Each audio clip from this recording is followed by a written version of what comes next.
Teach me about the Great Lakes. Teach me about the Great Lakes.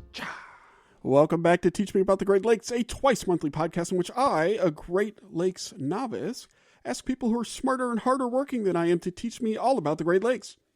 My name is Stuart Carlton, and I work with Illinois Indiana Sea Grant over at Purdue University. And I am joined today by absolutely nobody because of a last-minute scheduling conflict. But that's okay. I can rock it solo. I can do this. I can talk by myself. Don't worry, we'll have a guest. In fact, not only do we have a guest, we have a great guest. Our guest today, her name is Dr. Sapna Sharma. She's an associate prof in the Department of Biology and the York Research Chair of Global Change Biology at York University. And she's fascinating. I love this. I'll give you a hint. Little behind the scenes. Everybody loves behind the scenes. I'm recording this after the interview. And we had a really nice conversation, I think. She's a fascinating, and the work she does spans the scale from like individual fish all the way up to these global questions. And so we're going to talk about that. How do you make that transition? We're going to talk about lake ice and its importance. And she has some really interesting things that I hadn't even thought about when it comes to the importance of lake ice. So I'm looking forward to that conversation. But first, we got a couple things going on, so let's talk about them. All right. The first is the Lakeys. Don't forget about the Lakeys. So this is our end-of-year awards ceremony, and I'm going to stop talking about this soon. So time is running out. I want you to go to bit.ly.com/Lakeys21, Likies 21, to nominate some things for the Lakeys, right? We have a lot of categories. Science Communication of the Year, Outreach Program of the Year, coolest thing you've learned listening to Teach Me About the Great Lakes of the Year. Go and nominate some for that. And today I'm going to feature, actually, one of the other ones we have is Great Lakes News Event of the Year. And we've got some interesting things in there. But the one that I want to talk about is that Great Lakes drownings are up this year. And so I put this as a little bit out there, or it's a story from earlier in the year, but it was about the number of drownings. And if you recall, we featured this water safety way back in episode 32. Episode is called What Had Been Safe Is Now Dangerous. And we spoke with Chris Hauser of the University of Windsor about the effects of COVID-19 on beach drownings. And we also spoke with Meg Dotson about water safety. We re-aired that one around July 4th holiday, episode 35. Teach me about the greatlakes.com/35. And the reason I mention that is, today's a beautiful fall day, but people are still out at the lakes, and the weather is starting to get a little bit weird. Be safe out there, right? Please recreate in the lakes, but gosh, some of the stuff you see, these things are killer. Right? These things are really killer. And actually, if you go listen to that, literally killer, if you listen to that episode with Meg, again, teach me about the greatlakes.com/35, she talks about some of what goes into making the Great Lakes such a kind of surprisingly dangerous place to swim if you don't know what's going on. If you're careful and thoughtful, great fun. But if you're less careful and less thoughtful, it can be bad. So I recommend checking that out. Teach me about the greatlakes.com/32 for episode 32. What had been safe is now dangerous. And then teach me about the greatlakes.com/35. The title there is Most Weather Weenies Will Probably Remember. So this is really big news. Not necessarily good news, but it is big news. Will it win the Lakey? You'll have to tune in to December to find out. And so one other thing I'm going to hector you about, this might be the last time because we're about to record it, is we have our book club coming up, right? We're reading Death and Life, The Great Lakes by Dan Egan. Death and Life in the Great Lakes by Dan Egan. And it's a really fascinating book that I've enjoyed, but we want your feedback. So here's what you can do. Call our hotline, which is 765-496-IISG. Call that hotline and answer one of two questions for us. One is, what was something that you read about in that book that was surprising? Anything surprising in Death and Life in the Great Lakes? And then the second thing is that you may be able to say, is there anything in there that you found to be enraging? We want to know, is there anything in there that enraged you? If so, go ahead and leave a voicemail about that. And either of those, if you leave a good voicemail, we'll go ahead and play it on the air. We're excited about that. So get your voice on the air, people. You can show your mom, show your grandma, show your boyfriend or your girlfriend or your partner. Everybody wants to be on Teach Me About the Great Lakes, and this is your chance to do it. So I recommend you do it. Anyway, that is enough of that. So I do want to introduce today's guest, who will come on after transitional music, and her name is Dr. Sapna Sharma, and she is the Associate Professor in the Department of Biology and the York Research Chair, Global Change Biology at York University in Toronto. And we're super lucky to speak with her, and first let, of course, play the appropriate music, and then we'll start the conversation.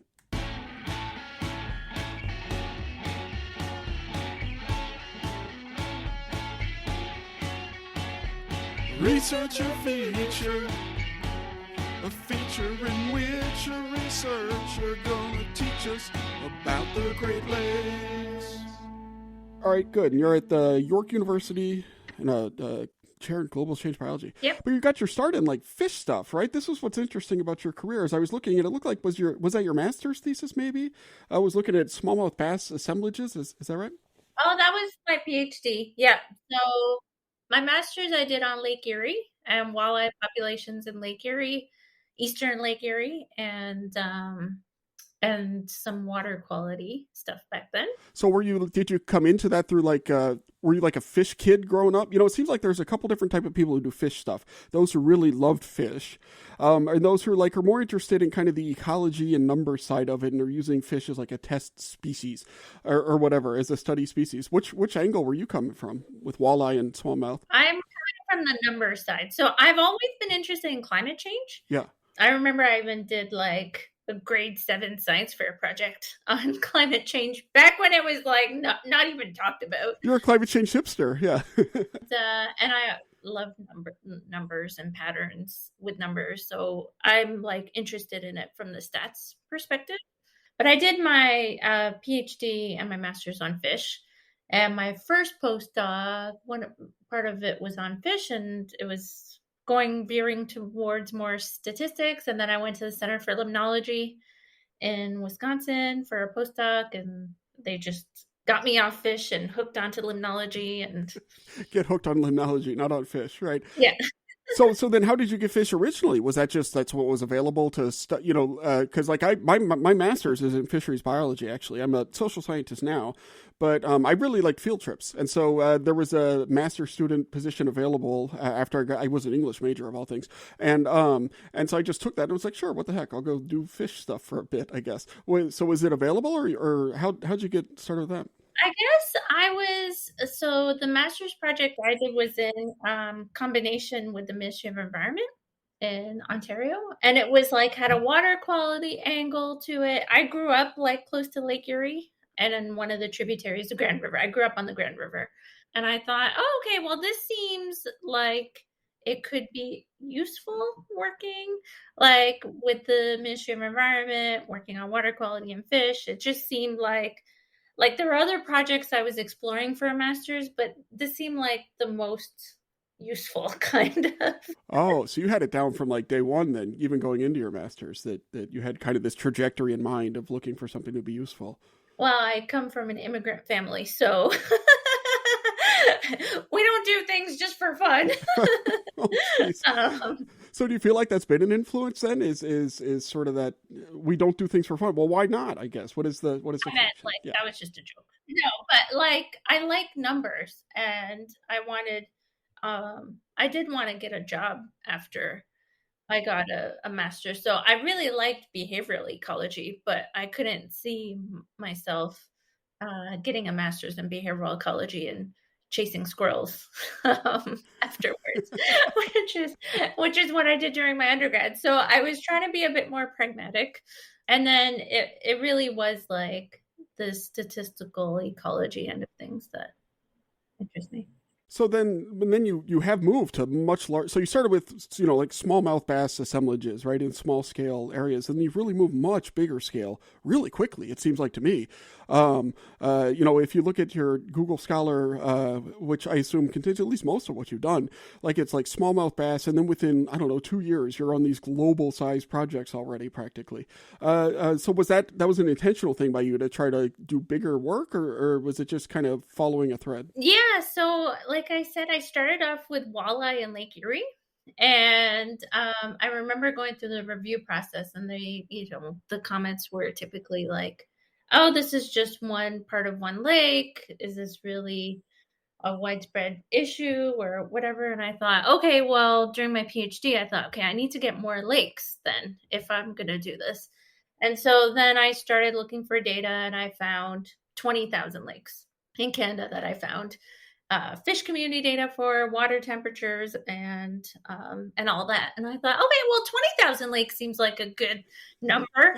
It's bigger than one. And so actually, I was totally doing big data before it was cool. And I did it all by hand. So I didn't do it like I wasn't coding. Right. You weren't like hitting the API for access to this stuff. How do you do 20,000 lakes by hand? What did you have to do? Well, I had to go through like people's drawers and Oh, no. go through their paper sheets. To some of them would say, "Hey, you can come over and go through our drawers," and then I would digitize it for them. So it's sort of a win-win. And other things like I would just manually put it all together. But it worked. It took some time, but it worked. And that was where I started doing some of these, like it was more Canada. So the smallmouth bass work is Canada scale.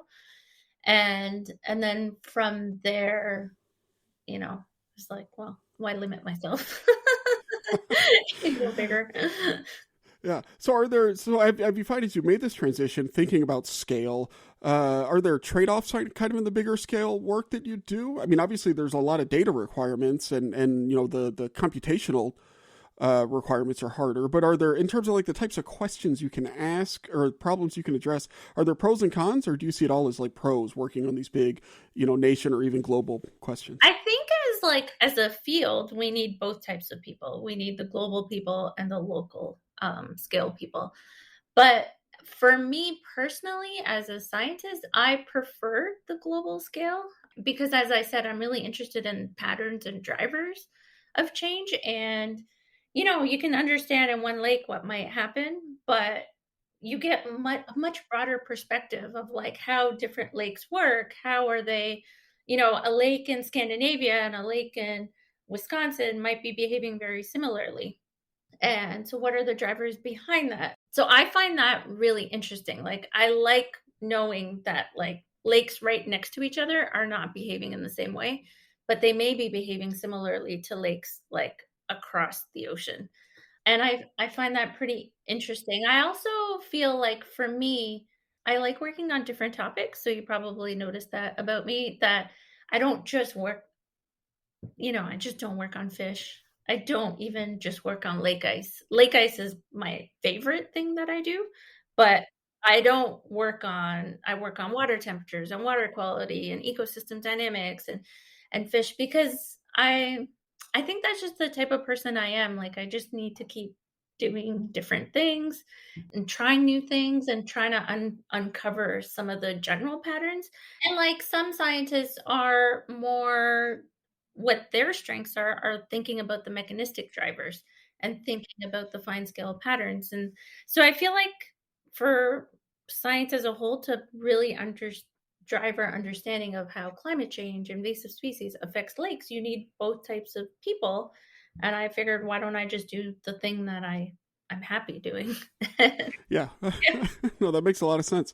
Yeah, I've been thinking about that a lot, though. It's been a real, so yeah, like I said, I'm come from a social science background now, or human dimensions of wildlife was like when my training was in. And there's a lot of small questions that people address there, and that's good. It's important. A lot of times it's management driven or problem driven. But when I talk to people who do your kind of work, I'm always like, there's got to be a bigger scale approach that we could be taking. Mm-hmm. But making that leap, frankly, I can't. I struggle to do it, to think about broad questions that are field relevant to me. So I'm really impressed that you made that sort of move. Although it sounds like you were kind of planning it from the start. It's just something that I find so interesting. The other thing that I get to do with all this large scale work is I get to talk to a lot of different people and learn about their local systems and meet different people who might be contributing data. And that's something I enjoy. Like I'm an extrovert. I like talking to people and I like hearing their stories and their backgrounds and stuff like that. So that's a way for me to incorporate that into my research rather than just being behind the computer. Or you see, there's the difference is almost all social scientists are horrible introverts who have a deep-seated mistrust and hatred for all people. I think a lot of scientists are too. Yeah. But I'm definitely, this pandemic has been challenging, I think, for extroverts because we're... Yeah. Yeah. I imagine it has, yeah. So with your kind of work, it's a lot of data analysis. Is there a fieldwork component, or is it largely downloading stuff? I don't want to, I'm sorry, I don't mean like, is it largely stuff you can get data from elsewhere, I guess? Yeah. Well, a lot of the data I do get is there's, some people have done field work, right? So I might not have gone to the field with them, but they did. And they might have collected data for their 3 lakes or something, but their 3 lakes become part of my thousands of lakes. I get a lot of data actually just by calling people, emailing. I feel like that's my field work. It's that human connection. You are a social scientist Yeah, in some ways. I think social scientists would call that field work. And then some of it is like scraping the internet and papers and stuff like that. So then have you found a slowdown related to the pandemic, or has it still been pretty much full speed ahead since you don't have to go out into the field anyway? It is, well, a lot of my research was done online before anyways when you're working with people from all areas of the world. So that part has just continued. Um, there's been slowdowns obviously related to the fact that, I have a child who hasn't been in school. I'm very aware of those slowdowns. Yeah, exactly. So I think anyone who's a parent has experienced slowdowns during this pandemic, but there've also been more fun. Yeah. So has this driven your, not the pandemic, but thinking about all the work you do when you're calling people and getting data? I see a couple things out there where you've actually, assembled databases that are available to other researchers now, right? Is that all related to that same interest in just asking big questions and maybe even the struggle that you had in graduate school to find stuff? Did that make you want to then put more things out there for other scientists, or what led to that? Yeah, I think it's like important for so many different reasons to make it available, because for me, like I feel like as a field, someone who studies climate change and climate change impacts, we really need to benefit from all sorts of different people and perspectives and experiences tackling these questions if we're going to actually get to an answer for society on how to mitigate like these climate change impacts. So for me, it's important to get data out there because that means more people will be thinking about it in different ways. We can, as a field, we will make some improvements. And secondly, for me, it's also an important equity issue because, if you're not part of that boys club, you may not have access to data. And you do not have access to the same amounts of data. And so, from an equity perspective, I think releasing data open access makes it available to anyone. That's fascinating. I hadn't thought about it in quite those terms. We talk about that a lot. So we fund some research at. I don't know if you know much about Sea Grant programs. You're in Wisconsin, but you're up in Toronto where we don't have them, of course. So part of what we do is we fund research. We have research competitions, and everything has to be matched 50%. 50 cents on a dollar. That's part of our legislation, our federal legislation. And we talk a lot about how that's an equity issue also, in that the people who are most likely to have the ability to match that are going to be the people at the major research universities, and who are going to be disproportionately look like a cleaner cut version of me, essentially, right? So no, we talk about. I hadn't thought about data that way. Do you find within your field? So in my field, making data available is rare, and I think I hadn't thought about the equity, but I think it's an issue in terms of scientific integrity and all sorts of other things. In your field, is it more common to make that stuff available, or are you kind of a trailblazer there in the same way you're a trailblazer on climate change and big data and stuff like that? It's not common, but there is a movement towards it. I think in the US has been the gold standard on making data available. In Canada, we are terrible. So actually, very few of my projects actually focus on Canadian lakes because they're open access data and data sharing is not as easy here as it is in the US. And so I feel like it's important to lead by example. And also, there has been, hear a lot of people say, well, I can't share my data because I was going to write a paper on it. And now somebody else is going to write this paper on it. But I think being in Wisconsin at the Center for Limnology, which hosts the North Temperate Lakes LTR, they really stress the importance of sharing data as soon as it's available because, if you're going to be working on it, hopefully you're going to be collaborating with others who want to learn more about what this data mean.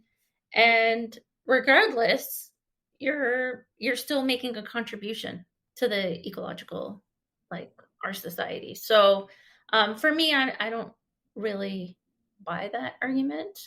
seems easy, right? Right, to say that that's like a nice, easy default position, or a lot of times, IRB won't allow it, and IRB will allow it usually. You just have to be thoughtful about it. So yeah, no, I hear you on that. So let's talk a little bit more in more specifics about your research. So you say that you've done like a lot of work on lake ice is what you're passionate about, right?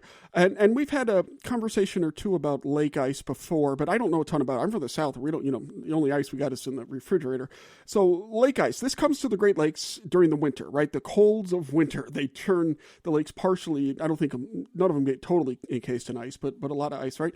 And that's changing. So why is that's an important part of the cycle, is my understanding. Is that correct? And if so, what's important about that?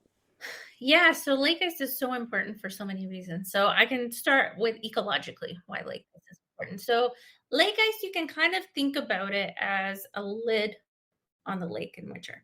So it prevents evaporation, higher evaporation rates. So in years when lakes don't have ice, those lakes will have higher evaporation and less fresh water, which is really important to all of us since we need fresh water to survive. The other thing it does is in years when you don't have lake ice, or if lake ice breaks up earlier in the spring, you end up getting warmer water temperatures in the lake, earlier onset of thermal stratification, warmer water temperatures in the summer, and then higher primary production and a higher likelihood of algal bloom, some of which might be toxic. And so ecologically, ice is just so important in governing what happens in the winter, but also what happens in the spring and following summer. Culturally, so you're from the South, so it's not as big of a deal, but I'm in Toronto, and culturally, ice is super important for us. So for example, ice hockey, ice skating, Yeah. recreation, ice fishing. We have multi-million, billion-dollar industries that revolve around ice recreation. We also have winter ice roads. So our northern communities, particularly indigenous communities, don't have road access to their communities, and so they need winter ice roads to actually get access to food and resources and social connections. Culturally, it's also important for some religions. So my favorite lake to study is Lake Suwa in Japan, and its ice record goes back to 1443. And it was started and continues to be maintained by Shinto priests. So for them, it's part of their local tradition as a community, to observe what's happening with lake ice. So it's a big part of the social fabric of northern countries, and that's why we can get data that go back so far, because it's been an important component for life.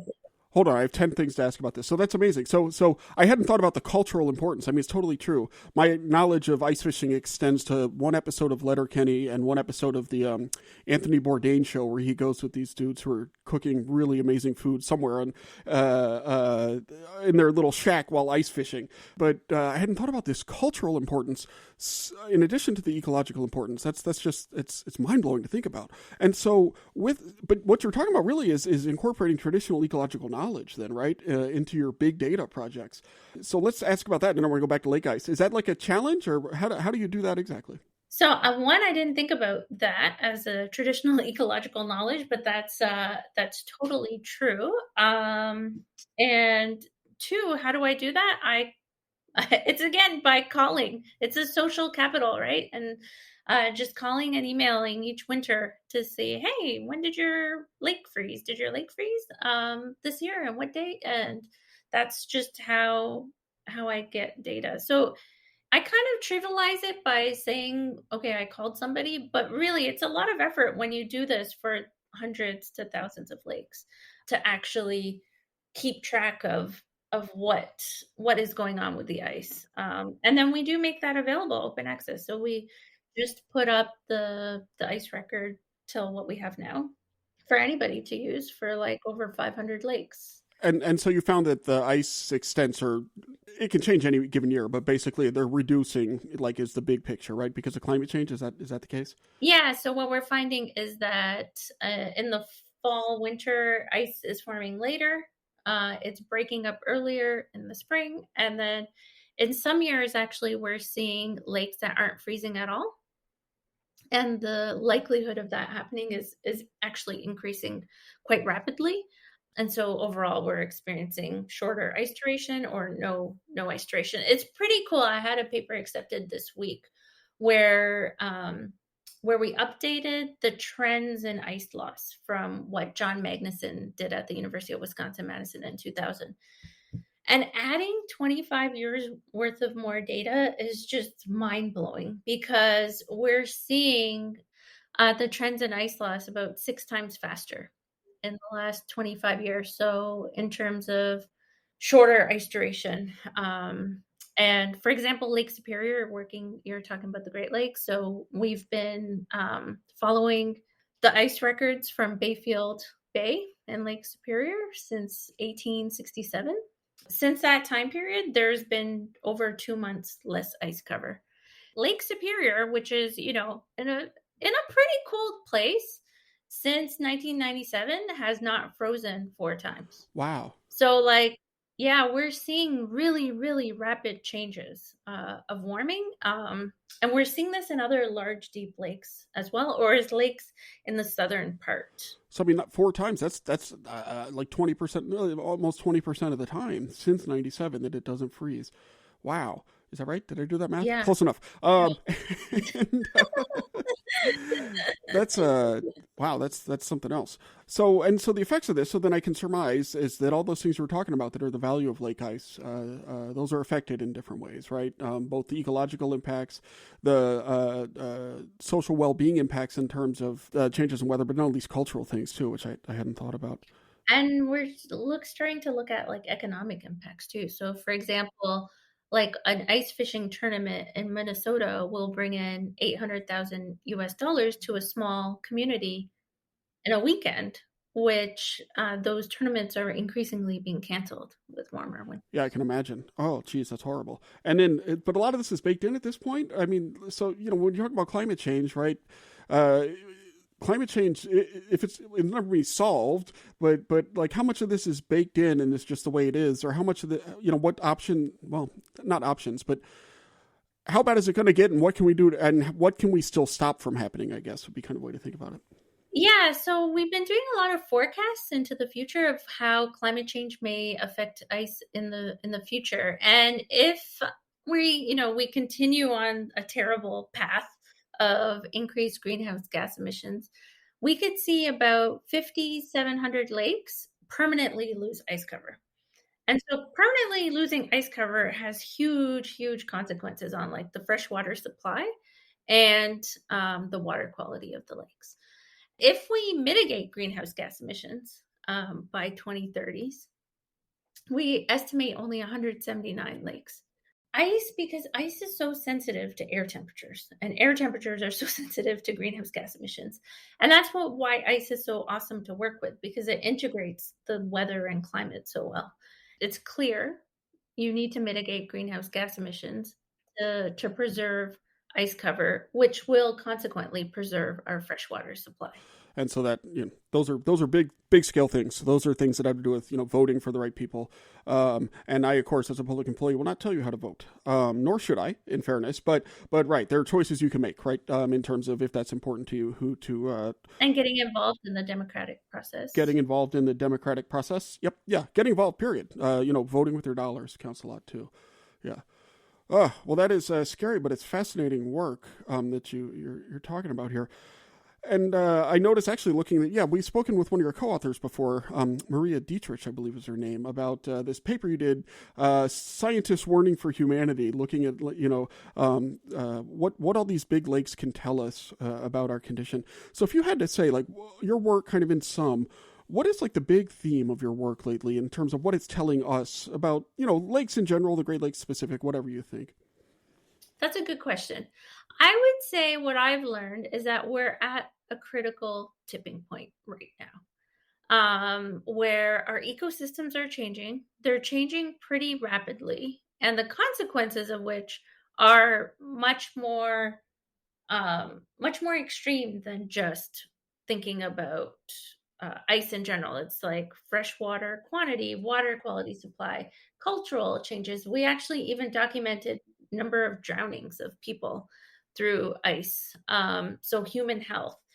And we have a lot of data to support the fact. This is a great thing about working on large scales and working on different topics, because you can get like an overview, right? Like we know that all of these factors are changing, and they're changing rapidly, especially within the last quarter century. And we are at this tipping point right now where we have to sort of start making tough decisions as a society. Like, where are we going to go in the next 5 to 10 years? Are we going to continue ourselves on this trajectory, and deal with the ramifications, which are going to be way more expensive than just dealing with mitigating climate change, both economically, but in terms of our ecosystem health, our stewardship of our land, of human life? Or are we going to say, we're going to do something about this? This is important. And I think that's sort of what all my research is sort of culminating to show, is that we're changing rapidly, and we're changing much faster than what we would have predicted even 10 years ago. And so it's time to do something about it. Well, this is really interesting stuff, and your research is really fascinating, and a lot of it is very accessible, I think, to non, so I recommend people go and read it, but that's actually not why we invited you here on Teach Me About the Great Lakes this week. The reason we invited you on Teach Me About the Great Lakes is to ask you 2 questions, and the first one is this. If you could choose to have a great donut for breakfast or a great sandwich for lunch, which would you choose? I would choose the great donut for breakfast. Great donut. Team donut. I love dessert. And 2, breakfast is the most important meal of the day. So you might as well start your day on a high note. A sugar high note. Yeah, that's wonderful. So when I go to Toronto, because I want to visit the biggest city in the Great Lakes, where should I go to get a really great donut? Well, in Canada, we have Tim Hortons. So that's like the accessible donut. But we have this cool street called Queen Street. And there's a bunch of, smaller establishments, and King Street. We have great food actually in Toronto, and great bakeries, and just a lot of diversity in food. So I guess I would choose Glory Hole Donuts as the place to go. It's like a little place on Queen Street, but if not, Tim Hortons would suffice. No, Glory Hole Donuts is great. I will put a link in the show notes, listeners, so that you don't have to Google Glory Hole, or if you do, Google it with donuts. Make sure to include the donuts. They also have cronuts for a while. Cronuts. Yeah, I've not done the cronut. Yeah. Have you done a cronut? Is a cronut? No, yeah. I have not had it. It seems like there's got to be like a border that you do not cross. Yeah. Right? Yeah. A man has to have a code. Okay, great. And the second question is this. So we have like a Great Lakes oriented audience. Now, we have people all over the world, but we're focused on the Great Lakes. And so we like to share our special places in the Great Lakes with our audience. Is there one that you have that's a special place? And if so, what makes it special? For me, it's Toronto. So, and Toronto's on Lake Ontario.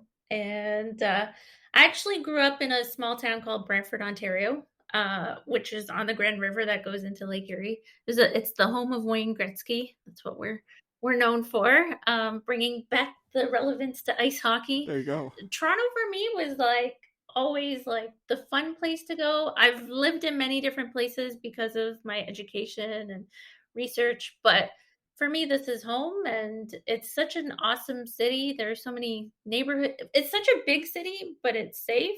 There's lots of little neighborhoods, and lots of amazing food, because Toronto is so diverse. We have the most number of people from a specific country coming to Toronto and creating neighborhoods and opening restaurants and having festivals, and celebrating and embracing diversity is an important part of the city. And of course, I love the Toronto Raptors, so only a couple years removed from a championship too. So there you go. I know, it was amazing. I've been going to their games since day one. Have you? Look at this. Well, you've sold me on Toronto, absolutely. And I'll go to Queen Street. I'll go to King Street. I'll have donuts. It's all good. I can ice fish. Yep. Oh, that sounds great.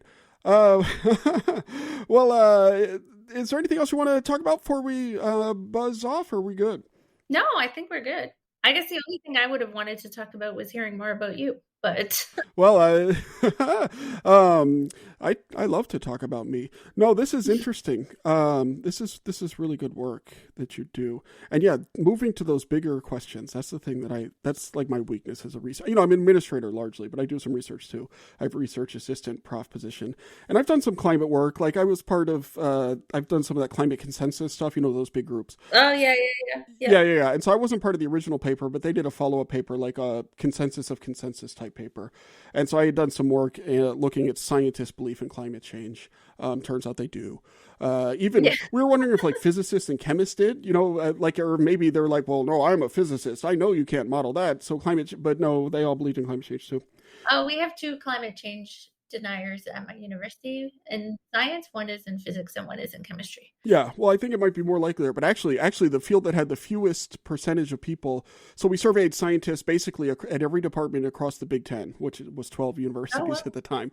And natural resources had the smallest, or the largest percentage, was still very small, of people who didn't believe that climate change was happening. And I don't remember, it's been a couple of years, but it was about, even there, it was in the high 80s, of people who believed in climate change. Yeah. And we found signal, like we didn't have enough data to really show this, but we found signal that a lot of, even among scientists, it tends to be like cultural values that drives it. People who are more sort of hierarchical and more sort of individualistic are more likely to not believe in climate change, and people who are more egalitarian and communitarian are more likely to be concerned about and believe in climate change, even among scientists, which I thought was interesting. So it's like, well, yeah, that's pretty interesting. Yeah, it's interesting how much values can influence what we do, I guess, even among supposedly rational scientists. Well, those values sort of permeate.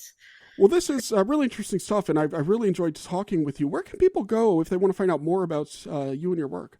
You can go to my lab website, which is sharmalab.wordpress.com. sharmalab.wordpress.com. And I will put a link to that in the show notes, which you can find at teachmeaboutthegreatlakes.com/ oh my goodness, which episode is this? I think it's 43. So 42, excuse me, /42, because this is episode 42. Well, Dr. Sapna Sharma, Associate Professor, Department of Biology, the York Research Chair of Global Change Biology at York University. Thank you so much for coming on and teaching us all about the Great Lakes. Thanks for having me. It was fun.